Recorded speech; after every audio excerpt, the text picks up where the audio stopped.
Heart is a hollow muscular organ which is roughly 12 centimeter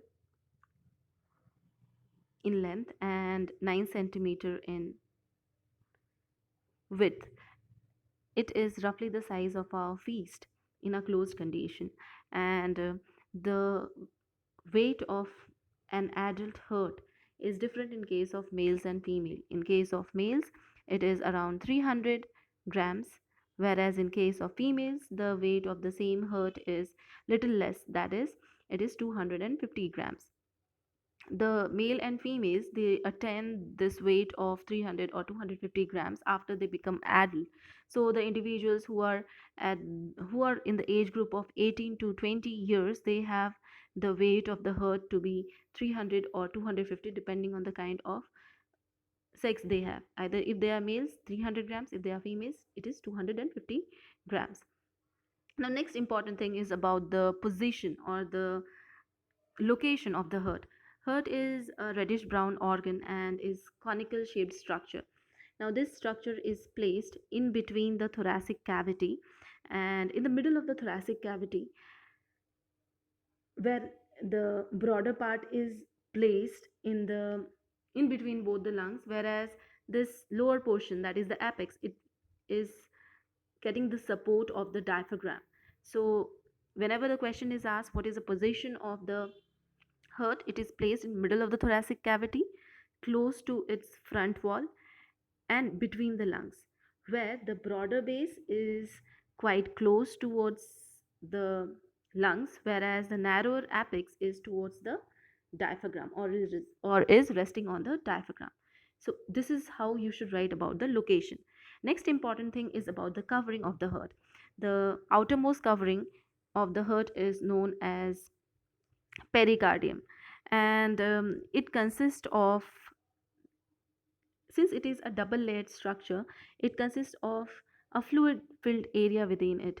That area, or the kind of fluid which is filling this entire epicardial and the pericardium, is known as pericardial fluid. This is a very important question asked, that what is the function of pericardial fluid.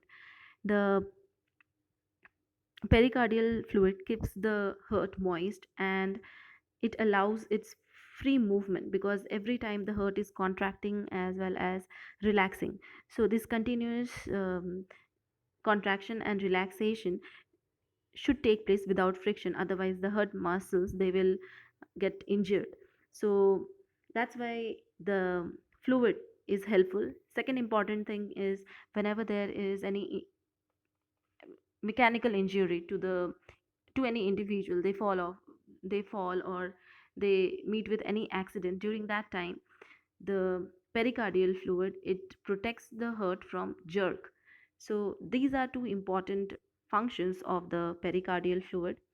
Now as we move inside, we should discuss about the different structures which are present in the heart. At first we will discuss about all the chambers which are there. So there are four different chambers present in the heart.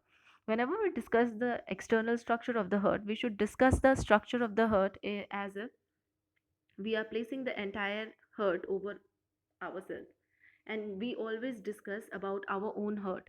So since we are discussing, if I am or you are yourself thinking about your heart, this left atrium is the left side. If you place this entire structure in such a way that it is your own heart, so left side, when I say left side, it is your also left, my also left, then only it is easier for understanding. Don't get confused about your left and my left. Both of our left is same, because we are discussing about our own hurt. I am explaining my own hurt, and you all are understanding your own hurt. So the left atrium is the, always remember, when we discuss about the heart, the left side we always discuss in red color because it contains the oxygenated blood, and right side we discuss with blue color because it contains the deoxygenated blood.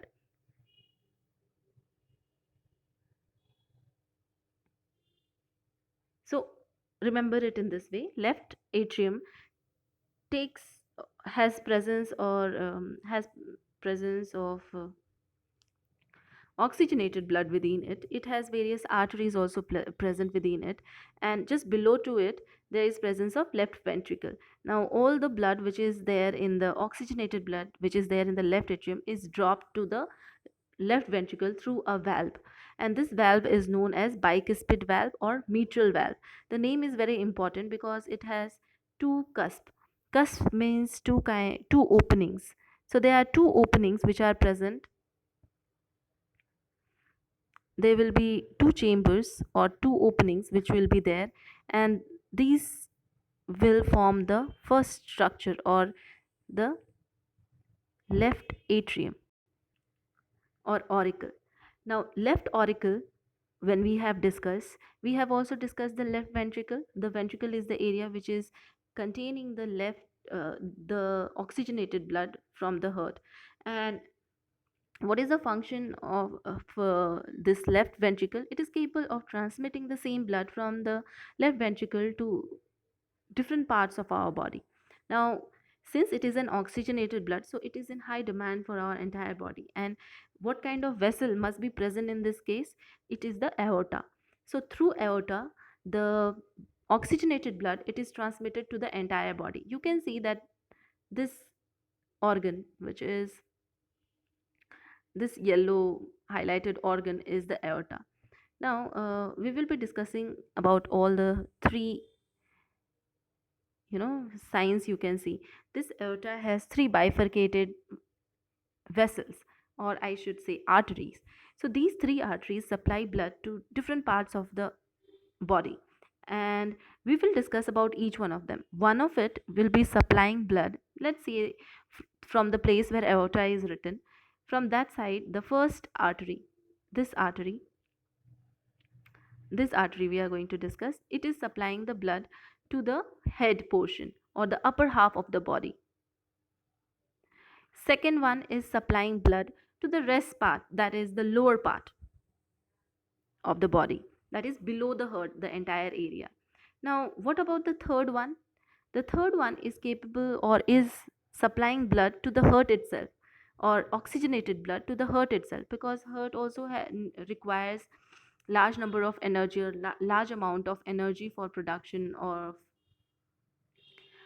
the pumping force in order to transmit the blood to different parts of the body. So in this way, these three vessels or three arteries are there which are supplying blood to the upper half of the body, lower half of the body, as well as to the heart itself. So in this way, these three vessels are quite important for us to discuss, and this is aorta. Aorta contains the oxygenated blood. Next is, we will be discussing the right side of our heart, and we have already discussed that the right side contains the deoxygenated blood. Now the right side of the heart has presence of deoxygenated blood which is collected from upper as well as lower part of our body. Upper part of our body, it means the head and upper portion till the heart, and it is collected by the superior vena cava. The name of this artery, which again I have said artery, it doesn't mean it's an artery only, it's a vein. So the major vein which collects the blood, deoxygenated blood from different parts of our body, is the superior vena cava and the inferior vena cava. Superior vena cava collects blood from the upper part of our body, that is from the head, neck, and shoulder region, whereas the inferior vena cava collects blood from the deoxygenated blood from the leg, liver, intestine, and it is deposited in the right auricle or the right atrium. From the right atrium, the blood is deposited in the right ventricle. Now, when the blood is poured into the right ventricle, it passes through again a cusp. Now, this three cusps are there, and that's why it's called a tricuspid valve. Like in mitral valve, there was presence of only two cusps. Here, there is presence of three cusps, and this is quite important. We have to remember this, that where is presence of two cusp and where there is presence of three cusp. So first, second, and three. Third one. Three of them, they pour blood from the right atrium to the right ventricle. Once the deoxygenated blood is collected in the right ventricle, the heart, it closes all these valves, and as a result, the blood is forwarded to the lungs, for oxygenation, because and when the blood is getting forwarded to the lungs for oxygenation, it is moving to the lungs through pulmonary artery. Now again, a very important question is asked most of the time from this part, that is, this pulmonary artery, the name is artery, and arteries are responsible for carrying oxygenated blood, but in our body there is an artery which is capable or which carries deoxygenated blood. That artery is known as the pulmonary artery. So, in that way, this pulmonary artery takes blood to different lungs for oxygenation. Once the oxygenation is done, then through the pulmonary vein, again, this is a twist. Again, this pulmonary vein carries oxygenated blood, not deoxygenated blood. So, remember, pulmonary vein and pulmonary artery, they do not act as normal arteries or vein. They the work or the function of these artery and vein is quite different. They carry the oxygenated blood. So this pulmonary vein, it carries oxygenated blood to the, again, left atrium. So this is about the different structures of the heart. There are a few more structures which we should discuss, that is the presence of semilunar valve. Now the presence of this aorta, or I should not talk about aorta. Aorta rarely has the presence of this semilunar valve, but still, all these larger arteries and veins, they have presence of valve within them, and they are also tricuspid valve. So if this is aorta or it is a pulmonary artery, both of them will have presence of this kind of valve. A tricuspid valve is present in between them, and the function is to avoid the backflow of blood. Wherever there is presence of any kind of cusp, or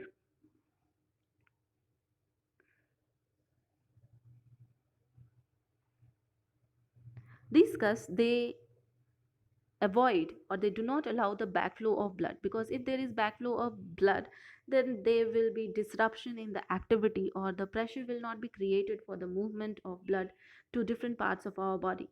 So in that way, it is very important for us to remember that semilunar valves also have presence of, or semilunar valves, they are present in the aorta as well as the pulmonary artery, in order to avoid the backflow of the blood.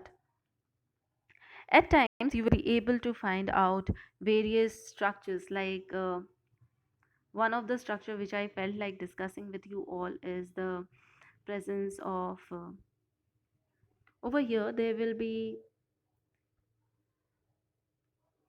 at this position where there is a white dot, you can see there is presence of foramen ovale. This is a kind of pore which is present while we are kids, or when we are in our embryological development time period. So during that time, there is presence of this foramen ovale, and it is a kind of opening which is present in the auricles, in between both the auricles of a fetus. And with this opening, there is some exchange of fluid taking place continuously when the child is in a fetal condition, because that time the child is continuously relying on the mother's blood for everything. So that's why it is present in the small children. Foramen ovale is a marking which is present in the heart, whereas this structure is known as fossa ovalis. It is a kind of septum which is oval and has a thin area or thin covering over in the center of the heart, or in center of both the auricles, left and right auricle. You will also find the presence of septum. The septum are present in case of auricles as well as ventricles. So septum helps in separation or forming separation between two adjacent auricle or or ventricles. There is presence of this tricuspid valve has presence of chordae